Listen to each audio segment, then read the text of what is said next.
Welcome to the Voice of Melody, where we share stories that need to be heard.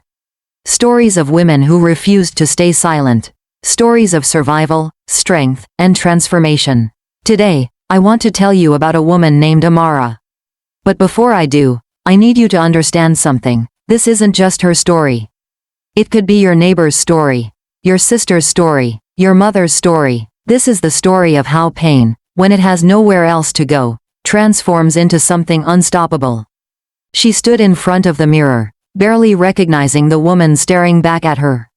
Bruises hidden under makeup, dreams buried under fear, a voice that had forgotten how to scream. But that night, everything changed. Not because of what he did to her, but because of what he did to their daughter. And that's when Amara realized, a mother's love isn't just gentle.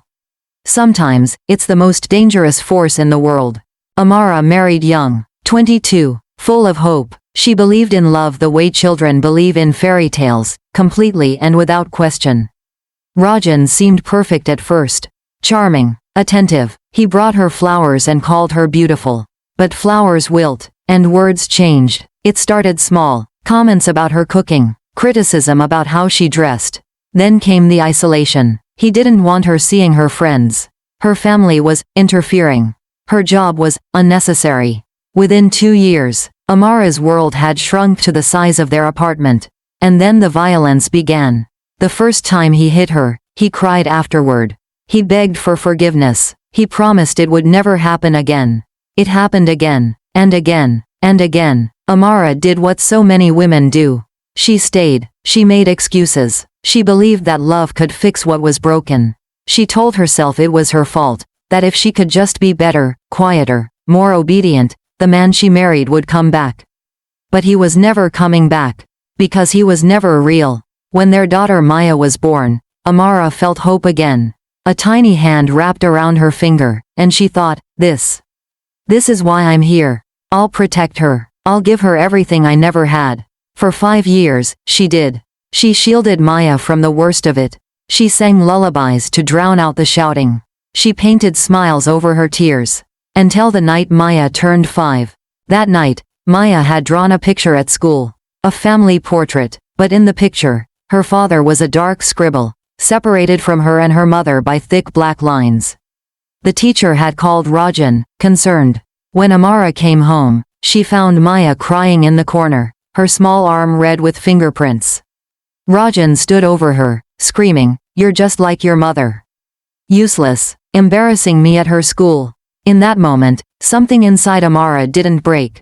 It ignited. She had accepted the pain for herself.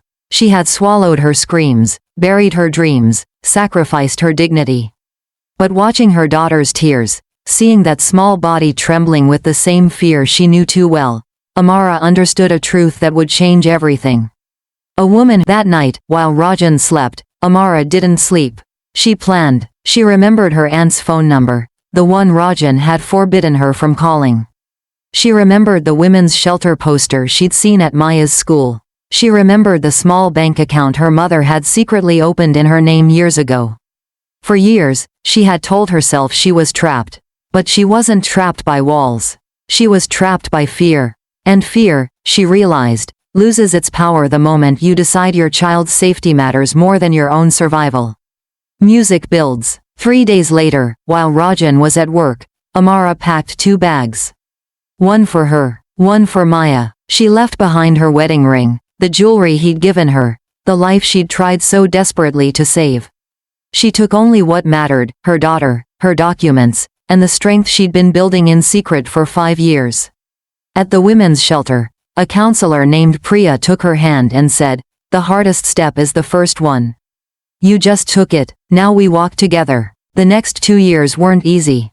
There were court battles, restraining orders, nights when Maya had nightmares and Amara questioned if she'd made the right choice. But slowly, something miraculous happened. Amara started remembering who she was before fear taught her to disappear.